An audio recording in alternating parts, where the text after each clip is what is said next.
So, we're going to get started. Back up. We have Design Acceptance Phase, DAP, that we've all talked about earlier. And again, Omar, welcome to the club of saying yes to when Diane asks you to do training. Stephanie is already a part of that club. So Stephanie here, Region 3, she's a transportation project manager. So a TPM, and she's a senior one. And I worked with her on so many things. She was also a part of the Value Engineering and Risk Management Task Force and did a great job. So Stephanie, Omar, go for it. All right. Where do I point it? You turn on. Oh, thank you. See, that's why Omar's here, to remind me to turn on the remote. All right, so we are going to go through several different things here. We'll talk about the definition and purpose of DAP, the location of it in the Transportation System Project Lifecycle, talk about some quality control in DAP, both the region and statewide, talk about DAP certification, the DAP exception process, and kind of what the project looks like once you get to DAP completion. So as far as location on the racetrack, basically, I know Omar and Mike just talked about project initiation, and so we are talking about DAP. It's after the region phase gate of project initiation, and before or at the end, there will be the statewide phase gate for DAP. And then for design acceptance process, this is actually not the right swim lane for this, but I didn't notice that until this morning. This is actually, so kind of for your slides that you see online, the link takes you to the right one, but what the image is not quite right. But basically, what DAP is once you've kind of figured out or refined your scope a little bit, you're getting into design. So it's where your different design team or different design groups are starting to design their pieces. So whether that's structures, roadway, traffic, all of those are starting to go through and actually do the design based on a refined scope that you've come up with at the completion of project initiation. You're also starting your environmental studies. Most of you probably know a lot of those have to happen at certain times of the year. So you know, when they're looking at wetlands, it has to be when there's, you can actually tell that it's a wetland. You can't do that in the summer. If there's in-water work periods and they need to get into the water, those have to occur during the in-water work period, which with the exception of coastal areas or tidally influenced areas, that's typically July 1st to September 15th. So some of those things you have to be thinking about as you're looking at schedule. Usually DAP is long enough to accommodate for hitting all of those windows. But if you get a project on a really fast, like a fast track project, sometimes that can be a little bit harder to accomplish because there's limits on when those things can be completed. And then as you get through DAP, you're getting to your first set of plans typically. And then, put that together as a package, put that out for distribution, have either, workshop or meeting to go through those plans, and comments are provided and responded to. And we'll go into a little bit more of that as we go along, but there's a lot of work that goes in from project initiation to DAP, and it's one of our longer time frames. Outside of when we start getting right-of-way. So depending on whether or not you have right-of-way, it may not be your longest, but it certainly can be. So what your goal for the end, kind of what DAP is all about, it's when you get to kind of the end of DAP, you're looking at critical point of decision making. You should be able to establish the project's geometric boundaries, and it allows you to start working on right-of-way once you're doing that and get permitting going and get your construction documents moving forward and completing legal descriptions. You can't start on right-of-way until your legal descriptions are written. So that's a key point, and that can take a little while depending on how many files you have. You need to have enough work completed by each of the disciplines to know that your design solutions won't significantly change. So really, once you get past DAP, you're not still trying to figure out what you're trying to do or what design you're going with. You're really just refining the details once you get past DAP. So you want to have all of those that design work occurring prior to the completion of DAP. DAP provides for environmental and land use requirements and how they affect permitting. So it's when your region environmental folks are talking to the various other agencies that we have to coordinate with, whether that's Fish and Wildlife, Coast Guard, all of those. They're starting those conversations and talking about what it is going to be required for the project. And to drive this one home, especially, like this is really where, especially with the new stage gate and requirements for DAP, this is really, we shouldn't be moving the box around this project anymore. And so whatever we need to do to get to that point here is the single most important thing. And it matters for a host of reasons. It obviously matters for our data integrity and tracking the project, but it also matters too because changes after this point start to get much more expensive. So we want to make sure that we're done with that here, right? And things happen on your projects that are going to change that, but especially if your project's outsourced, this is probably your single biggest expense, and you're going to want to make sure that you cover what you can there. Yeah, and as far as when it gets more expensive after DAP, as soon as you kind of gavel down and say this is what we're doing, this is what we're moving forward with, everyone on your project team is moving forward with that. So if anybody backtracks and makes a significant change, everybody typically has to start over at least to a certain point. So we talked about PE budgets some earlier. That will be a huge hit to your PE budget if you start making significant changes. Anything else? Okay. DAP is also the primary opportunity for both technical and non-technical stakeholders to review design. So depending on how political or how involved external stakeholders are in your project, this is usually a good time to make sure that those people are on board with the project, they like what you're doing or like what we're doing. If you don't have the buy-in from, say a local jurisdiction, you're at risk for as you continue to move down the project. If you get closer and closer, people usually start to care more when it gets more real.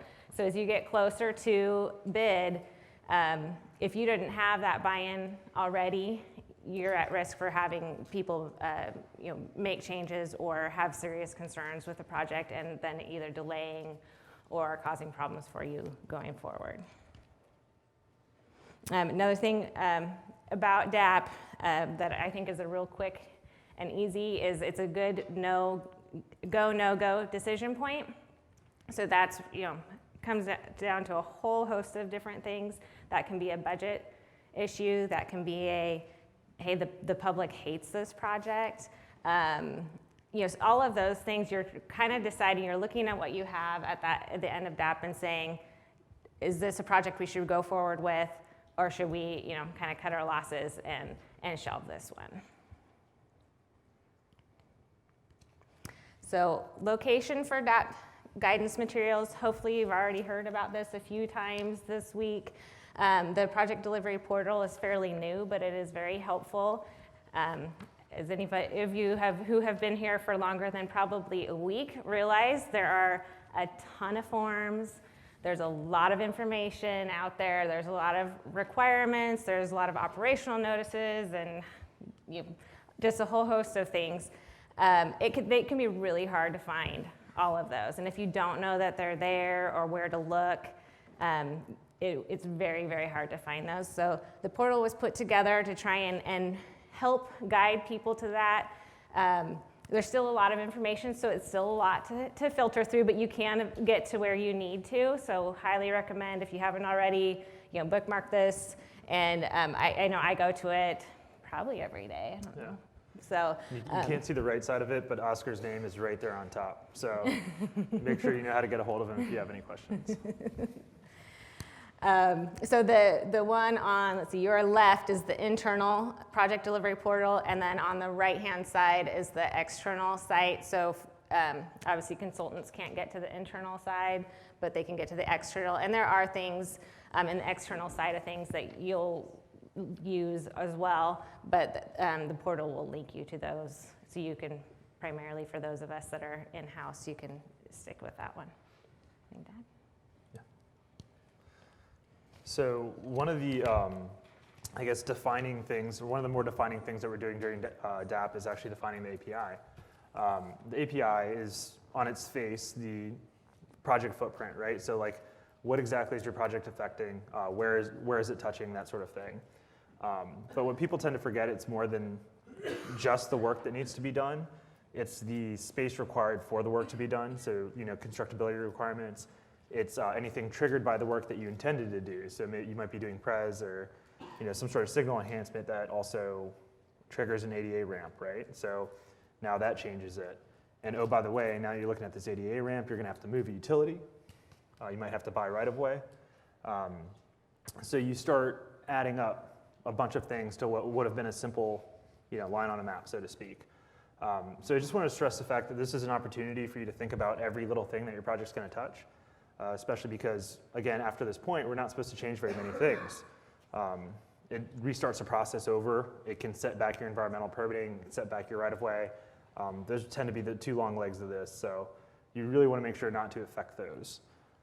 For a quick example, this is my project in Bend. It's called Bend North Corridor. It's just a highway realignment north of town. So on its face, you'd think, okay, we're affecting the interstate here, right? So in this case, a highway. And I'll get to this in a second, but just outside of this, we have a big hub for our fire department, for the Deschutes County Sheriff. That's right outside my project limits. But yeah, we're absolutely affecting them because now they're gonna have access issues, right? So now I gotta think about that. I've got schools on either side of this. Again, outside of my red box, but something to think about. They're gonna need detours, right? Especially if I'm affecting their routes, their bus routes during school year. So I need to think about where those detours are going to hit. Off the map is a hospital, a very large hospital. They all use this stretch of road, and I need to make sure that they have ingress, egress to be able to help all these neighborhoods over on the right side of the map. I left this as an et cetera. One of the key features I forgot that was touched on earlier, and it's probably because I wanted to forget, is the BNSF Railroad runs right adjacent to that highway, just on the right. And obviously, we're not actually touching them, but our equipment's gonna be within 20 feet of their track, so guess who I have to coordinate with? So I guess the point of this is just saying, this is a really good opportunity for you to really sit down and pick apart what you think your project's gonna entail and what it's gonna affect, because that truly does change the API. Yeah, and I think it's especially important. It's easier to do that when you live in the community. So I live in Roseburg. I grew up in Roseburg. I can pretty easily come up with everything that my project is going to impact. But I've been to Brookings twice. I have a project in Brookings. You really need to get out and look at a map, go to your project location, get out, walk around, look at and think about how is this going to impact people. One thing that is sort of new to us is pedestrian routes. We should have always been thinking about that, but sometimes those are really challenging. If we're closing sidewalks on a bridge and there's no other bridge for 15, 20 miles, we can't detour pedestrians that far. So you really have to be thinking about those kinds of things. And don't always depend on your technical resources to think of it. They have a lot of other things they're thinking about too. So as much as you can kind of be helping and saying, hey, did you think about this? Hey, where are the people gonna go? That isn't always top of mind for everybody. So those are some of the things that you need to be thinking about.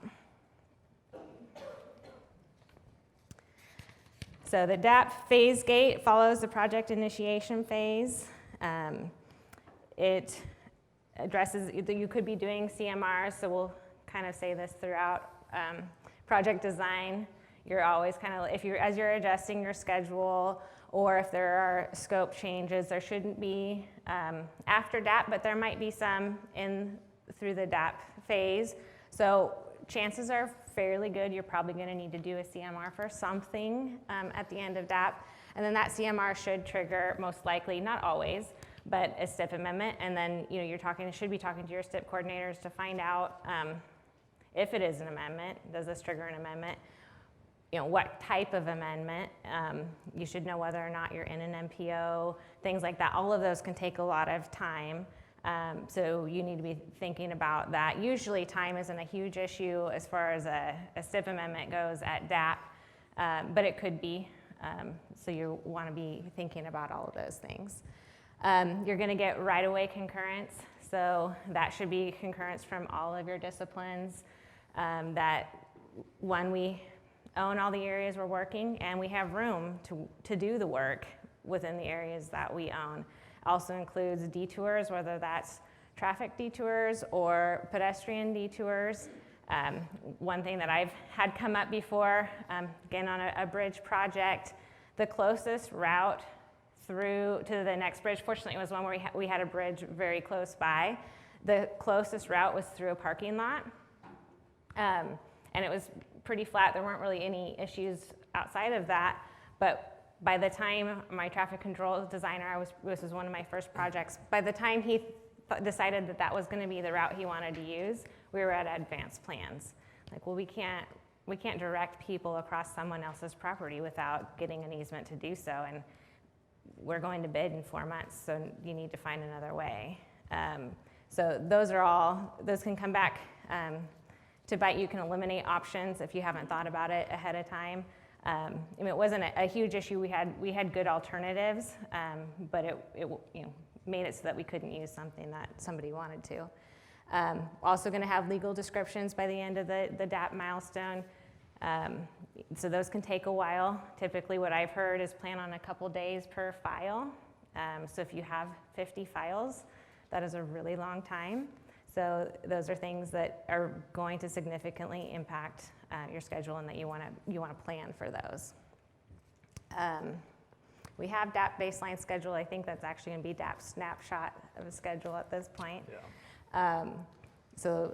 There will be basically I don't know exactly what that's going to look like, but a picture, I guess, of your schedule at that point, so that there will at least be a record of what that looks like. Because right now, if you go in and change it, your old one's kind of lost and gone forever. So that won't be the case going forward. You're going to update your project risk management plan. A lot of these things that you do at each milestone, you're doing them at every single milestone. And it might not mean hopefully you've eliminated or reduced a lot of your risk at this point. So you should have some updates to your risk management plan. And there's more that's going to be rolling out very soon on risk management. I know Zach Davis and Peter Kennedy are going to be getting out to the regions to do some training. I think I have one next month. I think they're starting to roll that out here pretty soon. So definitely be a part of those as much as you can. I think what they've come up with is pretty cool, and it's going to be really helpful and help us keep a better eye on some of our risks. So definitely strongly encourage you to participate in whatever workshops that they have for that. You're also, I don't have it up here, but you're also updating your public involvement plan. And that might be as simple as taking it out, reading it, and making sure that it's still what you want to do and what the plan is. It doesn't necessarily mean you're making a bunch of changes. It might mean that, but it might just be, yep, this is still what we're doing.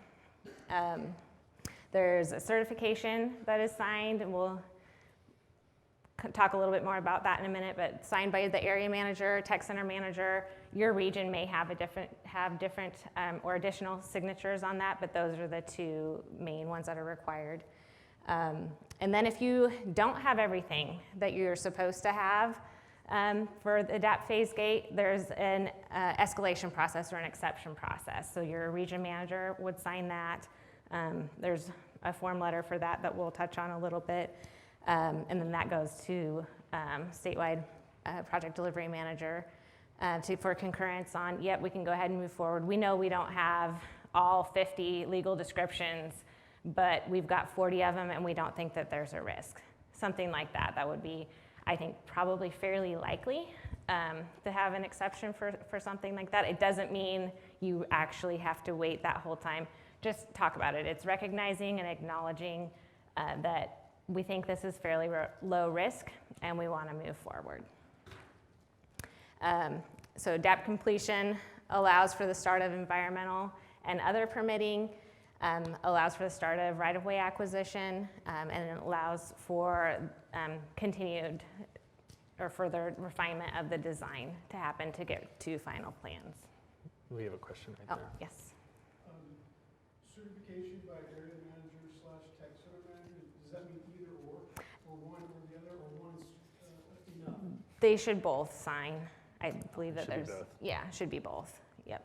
And then I know there are some regions, and I don't know who, I think some will have district manager or something like that sign as well. But for sure those two. All right, so certification of design acceptance and the checklist. So the first form, probably pretty hard to see, but is the certification form. So this one would be after your design acceptance workshop, after your review, after all the comments are responded to, you're going to complete the certification form. This is where you're filling in,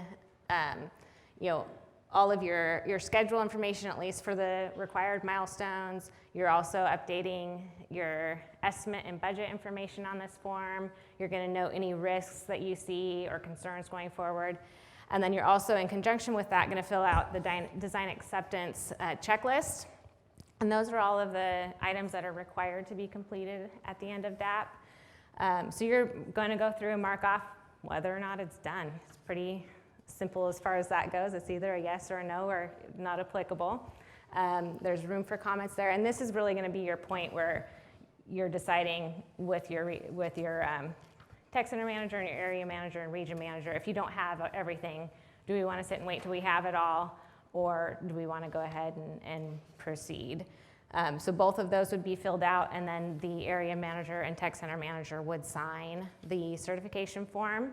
And then if you've got any no's checked, that's where you're going to need your exception form as well.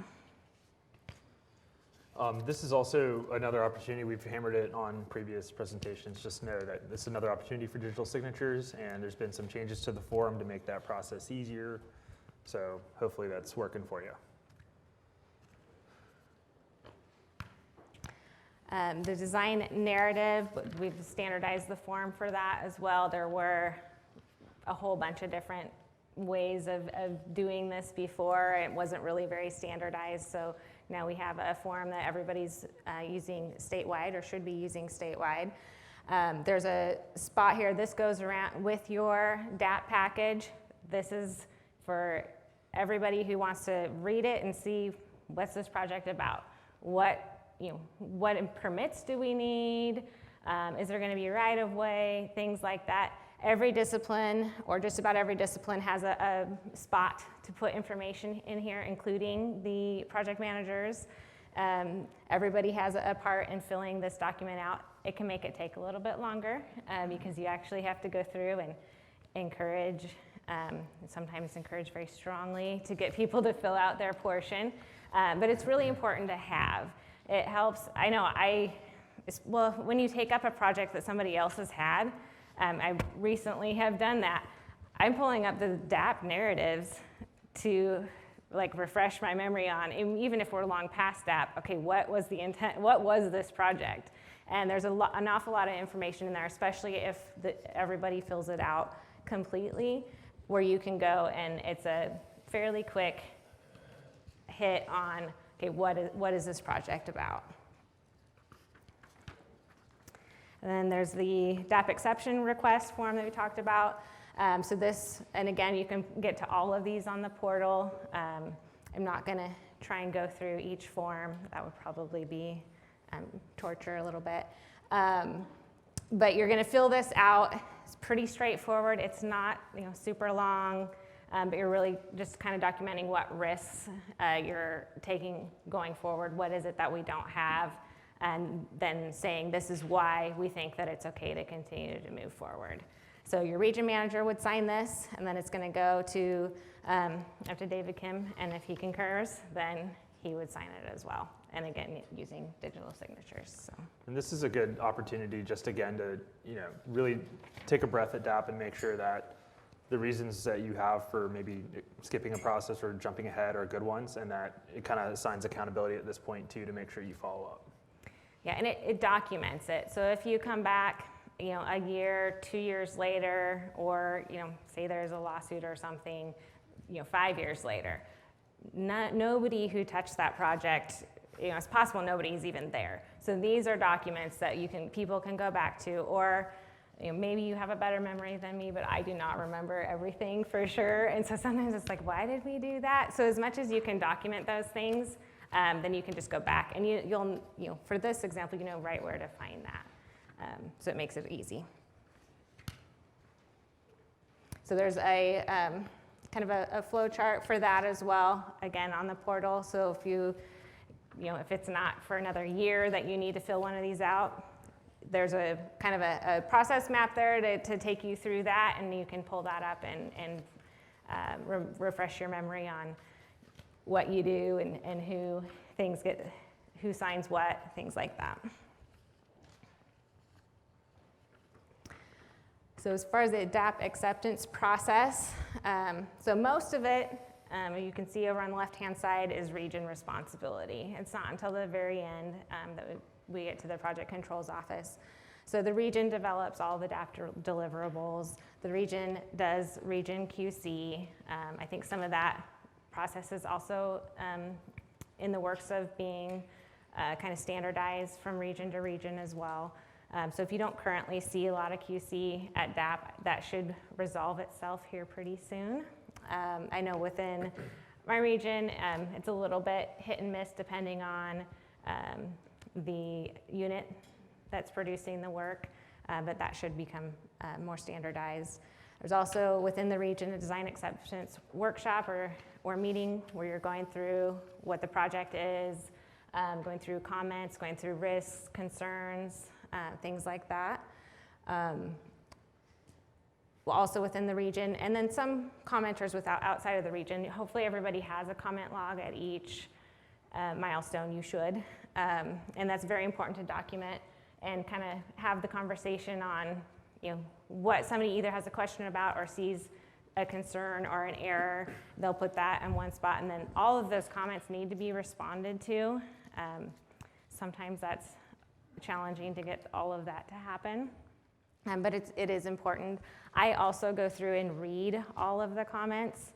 It's not uncommon for a comment to, if you just filter through, just look, oh, there's words there on both columns, but sometimes the comment or the response doesn't really have a lot to do with the concern. So I've seen some where I'm like, I don't think those are related at all.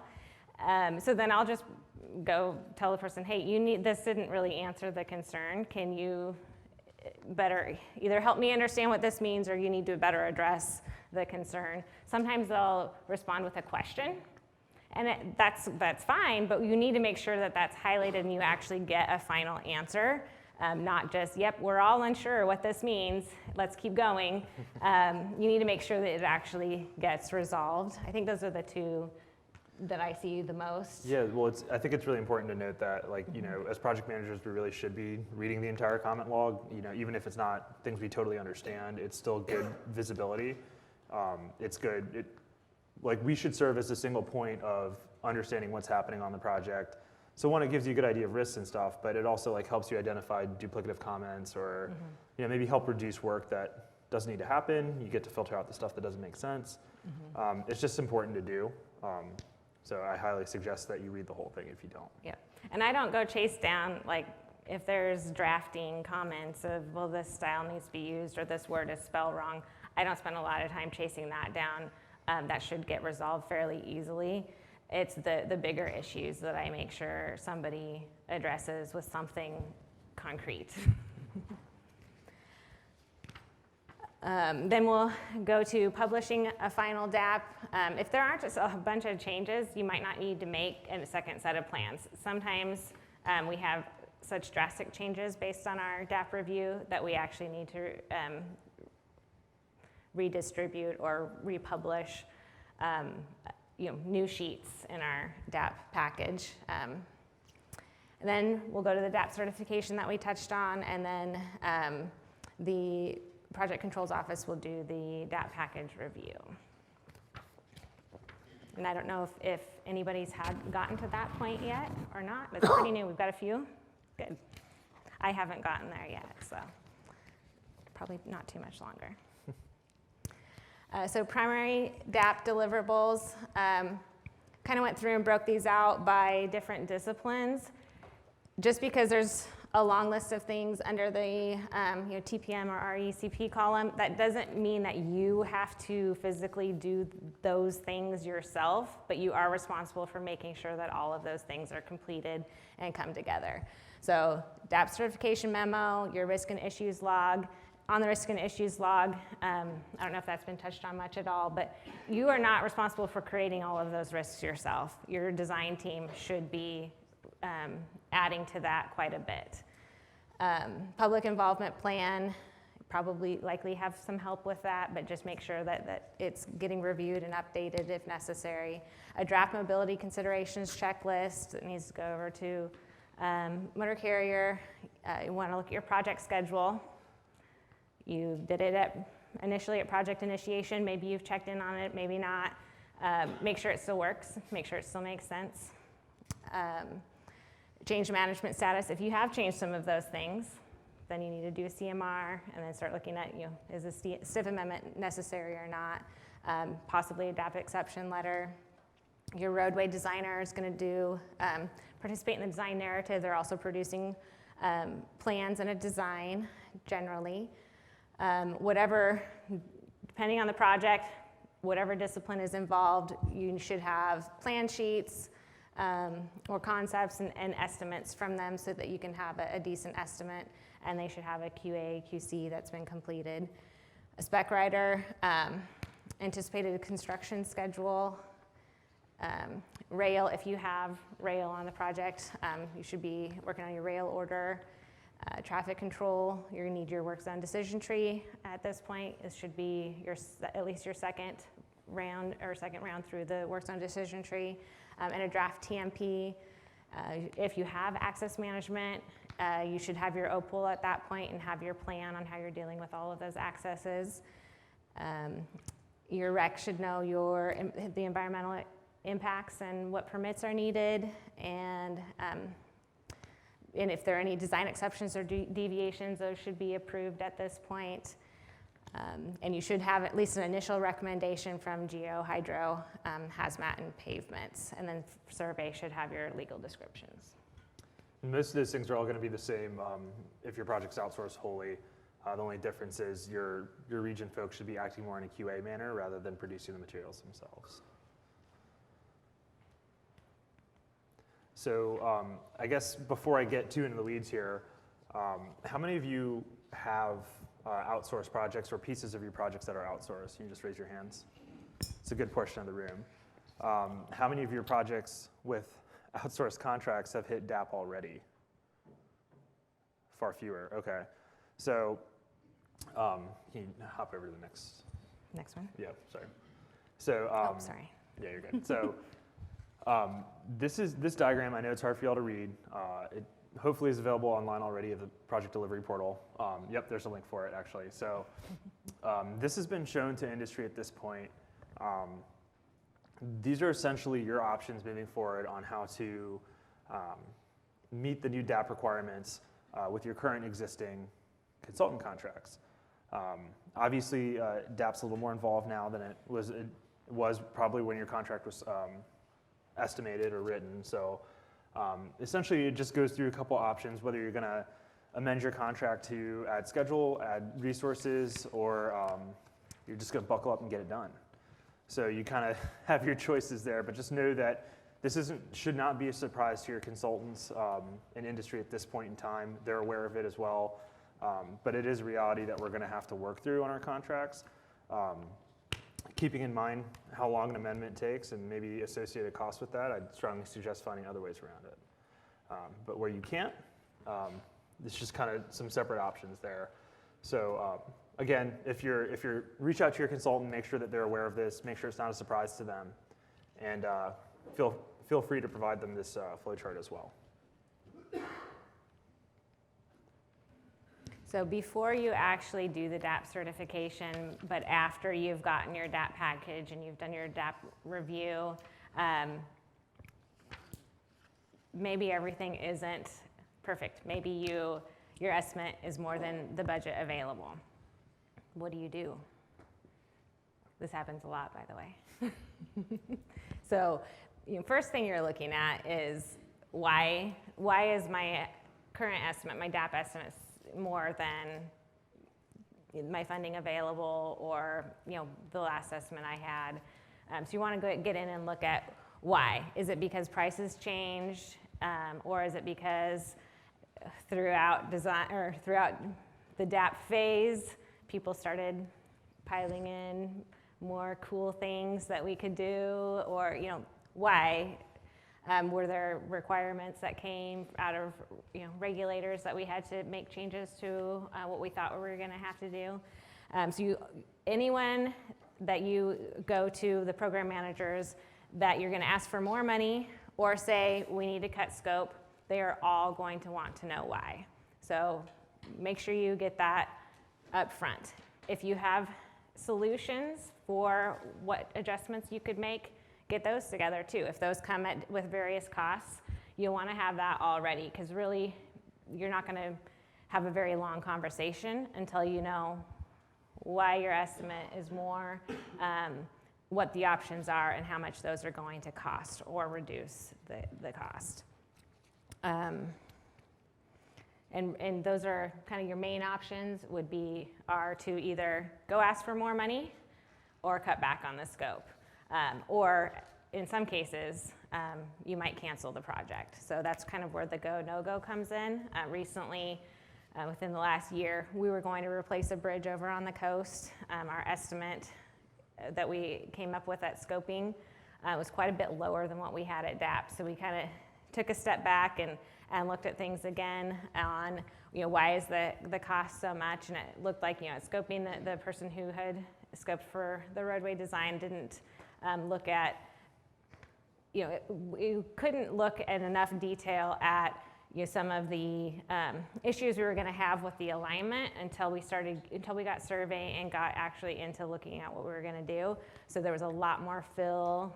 We had walls that we didn't plan on, things like that. And it wasn't a bridge that was a high priority for the bridge program to replace. It was one that's working, just more of a vertical clearance issue. And it came in almost twice what the scoped estimate was. So in that case, talked to Bert Hartman, talked to our district manager, and the decision was made that we were going to cancel that project. We still closed out our DAP design and our drilling logs and all those kinds of things, so those are all there. Someday we will want to replace that bridge. So we've kept all of that data. It wasn't a complete waste, but we did cancel that project for now. Another thing that can come up, what if your right-of-way can't be completed within the schedule that you have, so you have to adjust your schedule. So that could be right-of-way, it could be any number of things where the schedule that I had, it doesn't work anymore. And then you have to figure out, what do you do with that? Do you slip your project? Do you figure out how to construct it with less impacts? Those are all kinds of things that you come up with. You can talk with your technical resources for that. You should be asking a lot of those questions. If somebody comes to you and says, oh, we need, so much more right-of-way than we thought we did. Well, why? How did you miss it by that much? And sometimes it's just somebody just thought it'd be great if you had all this room to do the work, but maybe you didn't really need that. So you need to be asking all of those questions, make sure that it's actually necessary, and then you need to be talking to your stakeholders, your program manager, district manager, whoever really is kind of spearheading the desire for that project, and say, this is where we're at, and come with solutions again, and then they might have some of their own ideas as well. And to that note too, talking about right-of-way, when we maybe add some stuff to DAP, and right-of-way has to wait for DAP, right? So when we add stuff to it and maybe push that down the schedule, what do we expect to happen to right-of-way, right? That's going to push the end, their end date as well. So you really need to communicate well with your right-of-way manager and see if there's maybe things you can get them ahead of time, ways to mitigate that change, because it is going to affect the change on your project. And then similarly, for us, it's, we get a project to bid let and we feel like we're done with it, right? But, affecting a bid let date still affects the project downstream. And, in Region 4, we have a unique construction season. So sometimes missing a date by a month is really missing a date by a season. And so it's important to talk to your area manager about that and make sure you understand the impacts of slipping certain dates. It might not seem like a lot to you now, but it can become a big one downstream. Yeah, and that's very true for a lot of different types of projects. I mean, if you have an in-water work period, if you can't get all your materials, get a notice to proceed and get materials needed and things like that, and get them ready to start by that in-water work period if they need the whole thing, then if you move the project, then it does shift it a whole year. Same with paving projects. If you're going to bid a project where there's paving and you think you're going to do that in the summer, most of the time that's not going to work. It has to be unless it's a small project. So thinking about all of those kinds of things, that all has an impact. And kind of to that last point too, for the out-of-scope changes for contracts, our job as PMs is really to help control scope on contracts and ensure that scope changes as little as possible. There's going to be times though where it makes sense to change scope. I'm looking at Chris because he's our active transportation guy. But oftentimes there's something I haven't thought of that we can include on the project, and oftentimes for him, he gets one shot to get these things included. So it's really important for us to really reevaluate here before we move on too far. Is this an opportunity to add scope for a good reason? Do we have leverage to make it work? How are we going to do this? This is really your last chance, or should be.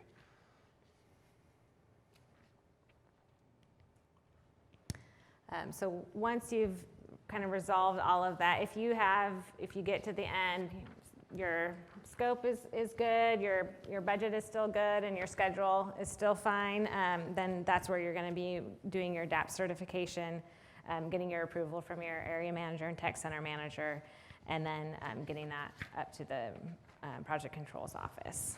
This is just another opportunity to hammer schedules for me, again, because my former job, but it's really important to be able to kind of track where you are at this point. It is such a critical point in the project, and if we did it right, not much should change after this, right? So we should have a very linear progression after this. So just stressing, making sure that your schedules are up to date. In Region 4, we do them monthly, even though they're not always right. We try. So it's just good practice, and if you're not going to do it any other time, this needs to be the time. So again, I can't read it, so I'm sure you can't. The flow map, this is part of the one that was shown earlier for project initiation. This comes just after that. It includes how we notify the project controls office that a DAP package is ready for their review. So when you get to that point, the links are on the portal. You can get in, pull this document up, and make sure that you're following the process. I definitely would encourage you to go to the links each time. When processes or forms are updated, you're not always going to know, so you really need to go to the link and find the most up-to-date form at the link. Otherwise, you might go to a bunch of effort and it's not the right form. So definitely strongly encourage, always go to the link. When I first got here, I would save the form so I didn't have to go track it down again. And then you got stuck with wrong forms and had to redo them. So always go to the link. And part of the gist of this too is just remember that the project controls office is trying to automate things a little more, and by following this, you just create your DAP set, put it in the right folder, and that finalize it, and that should be a trigger for all the rest of the process to happen. So hopefully it's an efficiency moving forward.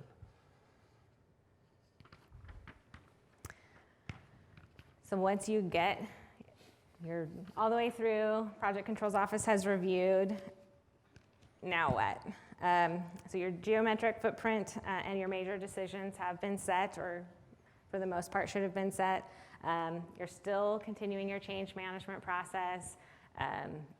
You may still have CMRs going forward, so you're still having to manage that. Your risk management continues. We're always managing risk. Hopefully we have fewer and fewer risks as we go through design, but you're always paying attention to those. It should be some assurance that the team will proceed without, won't proceed without any other unapproved changes. So any changes that they make that should be, there might be something that comes up that's necessary to change. They need to let you and the rest of the team know right away. So that should definitely be a signal to them for that. Your programming and your schedule are confirmed or modified, and your contract plans proceed to final PS&E with some check-ins along the way. I'm going to take this minute to grandstand a little for the tech center. So one of the things that feedback we've gotten, and something to keep in mind, especially now that we're adding some more time here to DAP, is when you plan your schedules, don't leave too much time between your last milestone and PS&E. That's a critical time for specs to be done, and that's the time where things can change and rework can happen. So make sure you coordinate with whoever your spec writer, estimator is in your region, and make sure that they're on board with how you have the schedule set up. Yep. And that was everything that we had for DAP. So any questions? Any questions? Bill's got one, and Scott's right behind you. Thanks, Scott. Hopefully this isn't too much into the weeds, but it's kind of important because, as you said, this is a point where you kind of are no-go, no-go decision making. So as far as contingencies are concerned in your DAP cost estimate, we in Region 2 are looking at about a 30% contingency. However, we have dropped that in order to fit budgets in. And I'm just curious as to your opinion, since you're from a different region, how far would you drop contingency at DAP to fit a budget, considering that next week when you're into PS&E, now your contingency is 3.5%? I'll start. So I think it's a good question, it's a good point, but remember that hopefully you're not just cutting contingency just to cut contingency. And remember that sometimes contingencies can be double counted, right? So that's the first place you want to look to make sure that you're not doubling up on risks. Oftentimes when you ask the bridge person for an estimate, he or she might consider some risks and put that in their estimate. So I'd say the first place to go is to make sure that any sort of double contingencies are removed and that the contingency that you're keeping is real. Hopefully you can make an educated guess as to where you need to be based on the project you have or the locality it's in or the oddities of that specific project.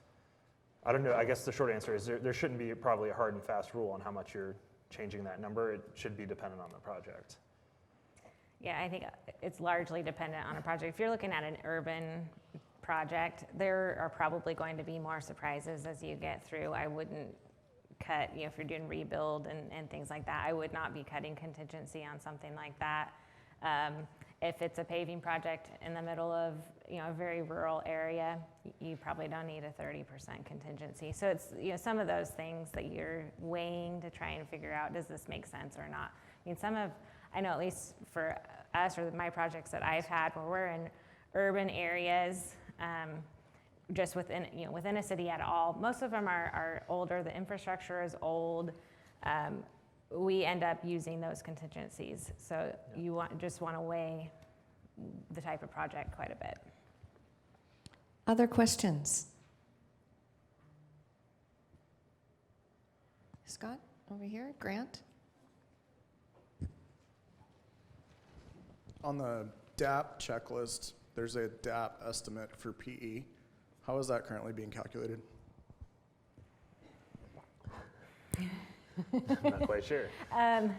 I think what I do is I look at, when I'm coming up with an estimate, I look at what we've used so far and what we've got left to do. Most of my projects, we're looking at $25,000 to $30,000 a month for PE, so depending on how much you've got left. but it's not, I don't think we have a magic answer for that. And I mean, hopefully it's pretty close to your STIP amount, right? Mm-hmm. You're smiling at me. Yeah. So, I mean, picking on Bill again because I know it. I know one of our projects that he has that I'm managing the ADA on is, it's different. Those are two different numbers. So, it's part of it's understanding the reality of the project, part of it's understanding your burn rate, you know, and the dream report, or, I mean, anyone can access the dream report, you just change the regen. I highly suggest using that and calculating out your burn rate and figuring out what you're probably going to need.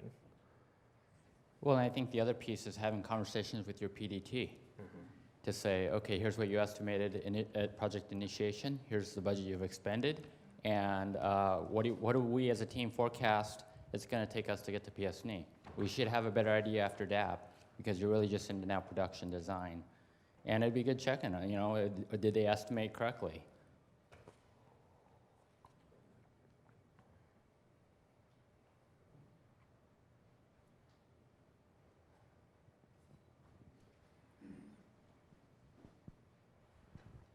Omar, you mentioned, at one point you mentioned that there was something about if you have a consultant, then this would be the case, and I didn't quite catch that. Right here. Differences, yeah. So, can you, so again, discuss the process difference between DAP with consultants? So pretty much all this chart boils down to is how are you going to manage the new additions to the DAP process, right? So when you wrote up your SOW and did your BOC for your current contract before the DAP change, it assumed the old process. Now if you didn't hit DAP before May, you're in the new one. So how are you going to resolve that? So essentially, and this is hard to see, but essentially your options are you're going to process an exception for all the things you can't hit, or you're going to add dollars or time, you know, and push that out, or you're going to add dollars and time and a lot of dollars and keep it the same. Pretty much what you're talking about. That's really all this slide is discussing. It's really a discussion that you're going to have with your consultant on your current contract and see, do they even have resources? Like even if you could give them money, would they be able to deliver? And then figure out how that's going to fit in with your region's delivery and make sure that your project goes out when it needs to, or can it slip? So it's really kind of just having the discussion with your consultant. But the point of showing this was just to show that the consultants are aware of this as well, and that they should expect some sort of amendment more than likely, where you're going to be in a situation where you need to deliver quicker or something. So to that point, if you look at that graph or that PowerPoint slide, the top slide is what the original contract timeline is with DAP there in the middle. Under the new process, we know that DAP is going to take a greater level of effort and more deliverables. So the new process would actually push the schedule out for DAP. Below are the different options for how you can potentially amend that contract or not. If you're really close to DAP right now, it may make sense not to amend the contract and just go as is, Right. past practice. Other questions?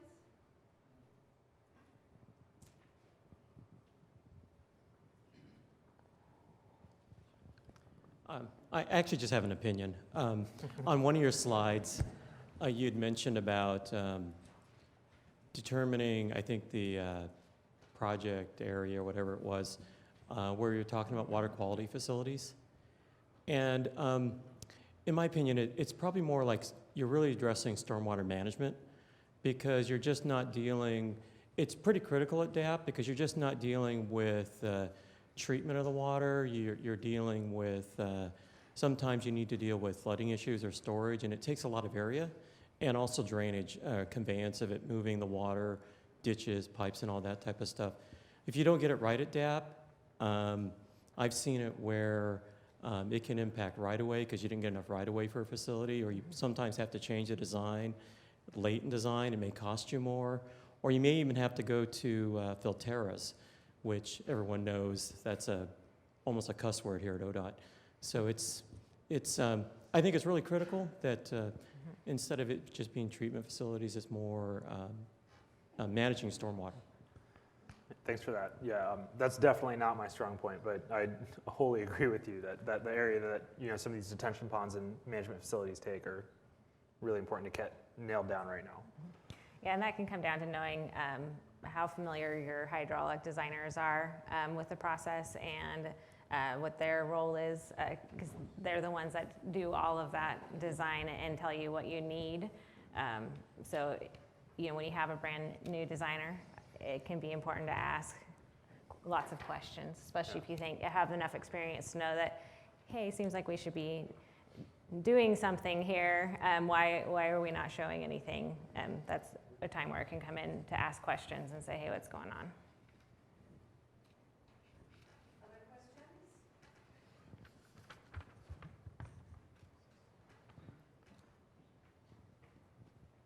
Thank you.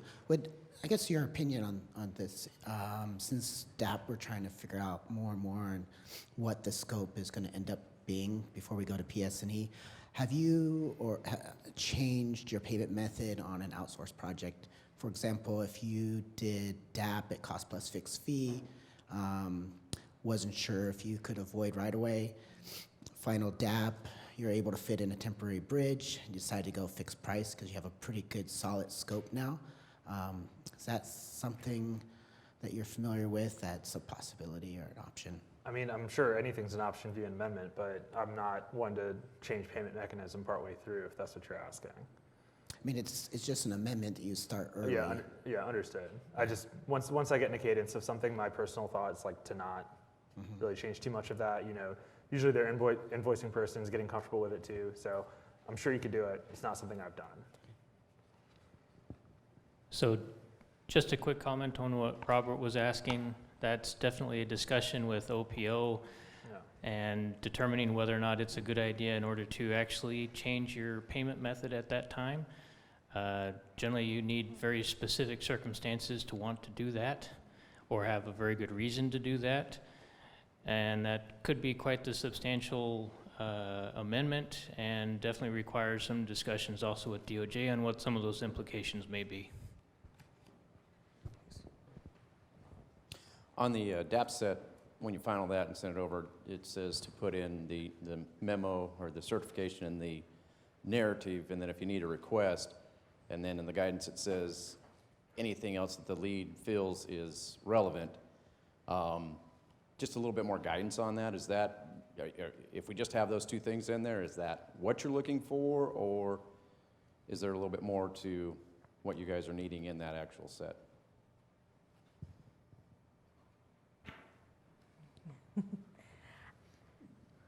I haven't actually done one yet in the new process, so I would look to maybe Oscar or David to see if they have input.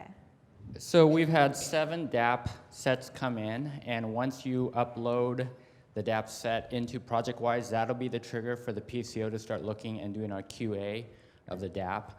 So the DAP set consists of the checklist and the narrative, and if there's an applicable exceptions. And then all the other deliverables should just be in your normal DAP folders.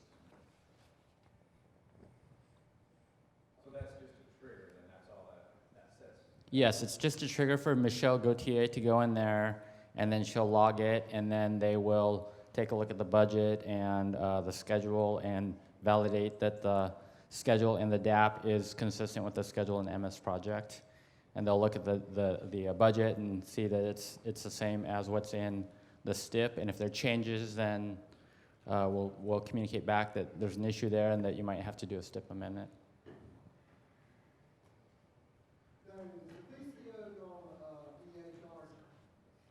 Yes, I believe the PCO does charge to the project EA.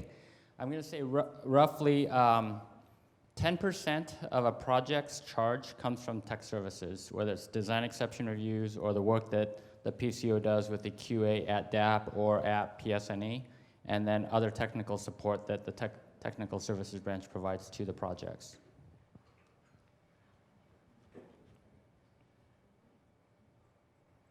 So I just had a few other comments to add about DAP. So like I said, we've had 7 DAP sets come in through ProjectWise. I've had 1 formal exceptions come in and it was an outstanding IGA. Things that I'll be looking for, so that think of the DAP exceptions memo similar to the PDO2 exceptions process we have at PS&E.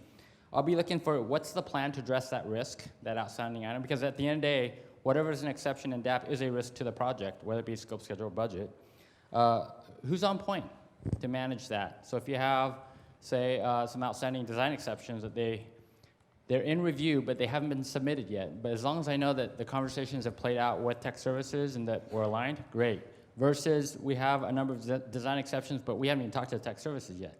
There's risk there, but we'll identify who's on point and at what phase downstream, and we'll have tickler systems say, okay, you said that this task would be done at advanced plans. Where are we? Where's that design exception advanced plans to stay on top of it? The other critical point about DAP is that it will result in schedule adjustments because we are asking for more deliverables up front. Typically, you hear that DAP is 30%. It might now be 40% as you work with your team to say, oh, we got to get those legal descriptions in, that we have to get more of the draft reports completed. And the other piece is I would expect that because DAP is a point of where there are a lot of changes that you're now refining, you're going to see more we would expect to see more CMRs pre-DAP, less CMRs post-DAP. If it's the other way around, you got a problem with your project. I like the point about the project, the history and context. We heard from Bonnie Heisch this morning about document. We heard from Kelly Hawley about document as scoping happens. How many of you have had projects reassigned to you? So I think that's a great point that Stephanie made about the DAP narrative and just having that context and history, because there's a lot of change going on in ODOT and new projects and new assignments. So that's a critical piece. The other is oftentimes you hear about shelf-ready projects. We typically like to design projects to DAP. That's the most logical stopping point. We might not finalize all those reports because shelf projects have a certain life, but DAP is that logical stopping point.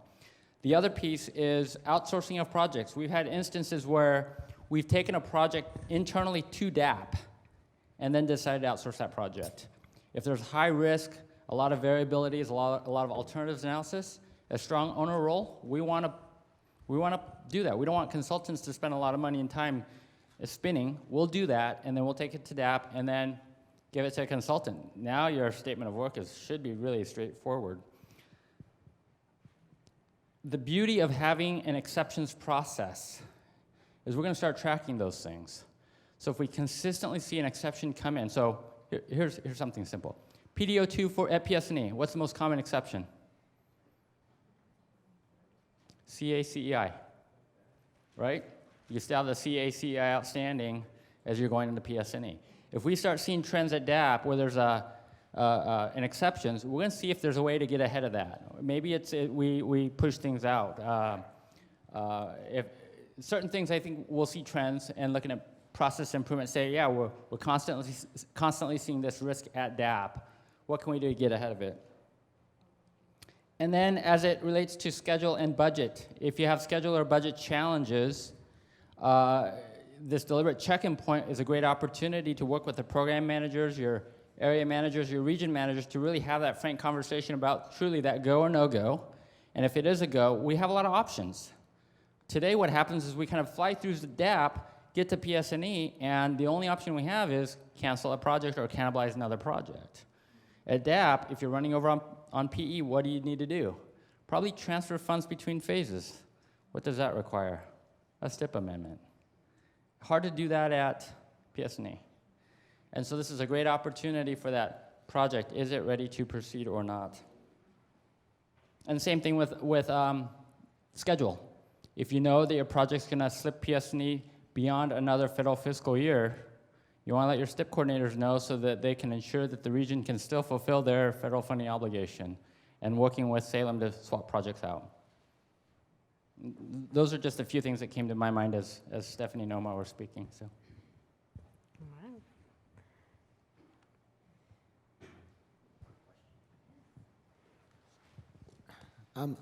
Correct me if I'm wrong, but did we touch on the proof of concept? I know Region 1 does kind of a proof of concept presentation to our regional manager. Does any of the other regions do that? Is it part of DAP? So we don't do that in Region 4. We're starting to, and it's not part of DAP. It's earlier. Yeah, I think that would be part of project initiation. So Region 3 has done proof of concept. Basically, project initiation, at least in most of our minds, kind of just mirrors what we were doing for proof of concept. So especially for us, that's a pretty easy transition. Just change the names. So. I know Region 1 does proof of concept. They do that kind of right before final DAP, and it's goes over like traffic control and anything political that our regional manager needs to know about. I wonder if at some point we standardize that with one ODOT. Yeah, I don't think the other regions have that type of meeting or presentation. So we do, at Region 3, we do a quarterly update, just highlight for our region manager things that he needs to be aware of. I think different regions inform the region manager of those risks different ways. So. And I think the value that we're seeing in the proof of concept is really in kind of the pre-kickoff that Mike was talking about in the kickoff stage, making sure everyone's kind of there for the concept, so to speak. Yeah, I think for us, as what we've really used that type of a phase for is, or where it becomes the most useful, is when we still have to refine the scope quite a bit, or where there is quite a bit of alternatives analysis. Sometimes it's just, replace a bridge, and we make an assumption on where the alignment will be and what that's going to look like, but we still want to evaluate different options, and that usually takes survey data and some of those other things that you just aren't going to have at scoping, and so we use that to kind of flesh those things out. So Robert, just to add to your question, just to address it, we tried having discussions with all the technical disciplines, open seven, so we've had representatives from all the regions, all the 5 regions have been coming to Salem. In fact, this week, while we were here, survey and I think another group, I think environmental, they were meeting to go through that. And one of the things we've been discussing is getting rid of that terminology proof of concept to be consistent. If it's close to the end of DAP, let's just call it draft DAP before we get to the final DAP, so that we can all be consistent. Because what was happening, I think in Region 3, you guys were calling it proof of concept, just like in Region 1, and we have Region 2 calling it draft DAP, and then we have Bridge calling proof of concept right before the end of project initiation, so it was so confusing. So you should be expecting more information coming from your tech services or tech center unit managers or tech center managers very soon. We need like a few more months to finish this exercise, then we'll share with everyone the final decision on where is the proof of concept, whether it's before the end of project initiation, which in fact I see it being just removed completely to avoid confusion, and then as we get close to the end of DAP, we should have a draft DAP, then final DAP. Then we will be all consistent. There will be no confusion between what is proof of concept, what is draft DAP, as it is right now. So I had 2 other points. I really appreciated the comment that Stephanie made about comment log. And as a TPM going through the comment log. And what I've seen over the years is we would have, I'd take a look at the comment log at PS&E. I'd look at the plans, specs, and estimates and go through my review as an area manager or project delivery manager. And we would we'd see a comment, and it would say, addressed. What does addressed mean? And the question was, this line is off. So did they address it or not? And we looked at the plans, and it wasn't addressed in there.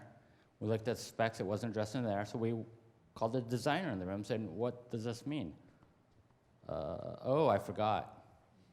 And so make sure the comment log responses are very clear of an action was taken, or we acknowledge it and we're not going to address it, but it has to be very clear for somebody else that's looking at it so that we know as subsequent phases go along that it has either been adequately addressed or not.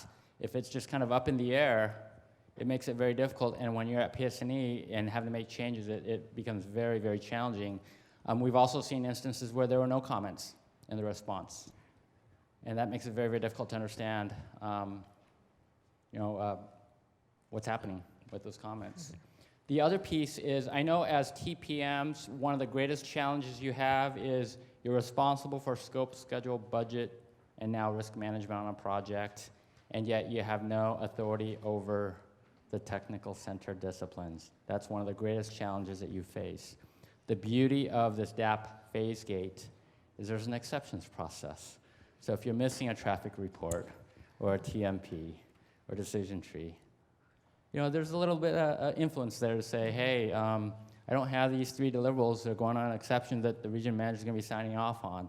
So there's a little more weight there in terms of influencing and the accountability piece. Or if you're over on budget, you projected by DAP we'd spend 40% of the budget, you're 60%.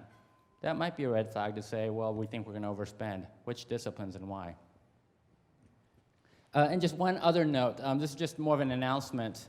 I know in the scoping and project initiation and DAP and all these different milestones, the work zone decision tree is something that gets filled out every step of the way, as well as the TMP that goes from draft to final.